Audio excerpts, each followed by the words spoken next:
તો રાજકોટ ગ્રામ્ય પોલીસ દ્વારા વ્યાજખોરોની સામે તવાઈ બોલાવવામાં આવી છે। સુલતાનપુર પોલીસ સ્ટેશન વિસ્તારમાં વ્યાજખોરોની સામે કાર્યવાહી। વ્યાજખોરોનો ભોગ બનનારાઓને કિંમતી વસ્તુઓ પરત અપાઈ।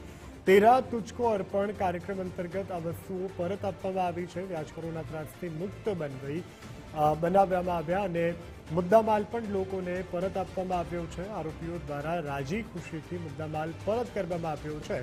વ્યાજખોરો સામે પોલીસની આ સરાહનીય કામગીરી। ફરિયાદ જ્યારે સુલતાનપુર પોલીસ સ્ટેશનમાં આવી તો સુલતાનપુર પીઆઈ શ્રી જરાજ ખાચર દ્વારા એનો ગુનો દાખલ કરવામાં આવ્યો। એના આરોપીઓ વિરુદ્ધમાં કાર્યવાહી ચાલુ કરવામાં આવી। એના જ ભાગરૂપમાં જ્યારે આજુબાજુના લોકોને ખબર પડી કે આ વ્યાજખોર વિરુદ્ધમાં કાર્યવાહી થઈ રહી છે તો 90 જેટલા લોકો ફરિયાદ કરવા માટે આવ્યા અને જ્યારે આરોપી પક્ષ સાથે એ લોકો વાતચીત કરી તો આરોપી પક્ષે સ્વ ખુશીથી આ 90 પરિવારોનો જો કબજે કરેલો સોના, ચાંદી, મકાન અને વાહનોના દસ્તાવેજ હતા એ તમામ છે એ પરત કર્યા છે।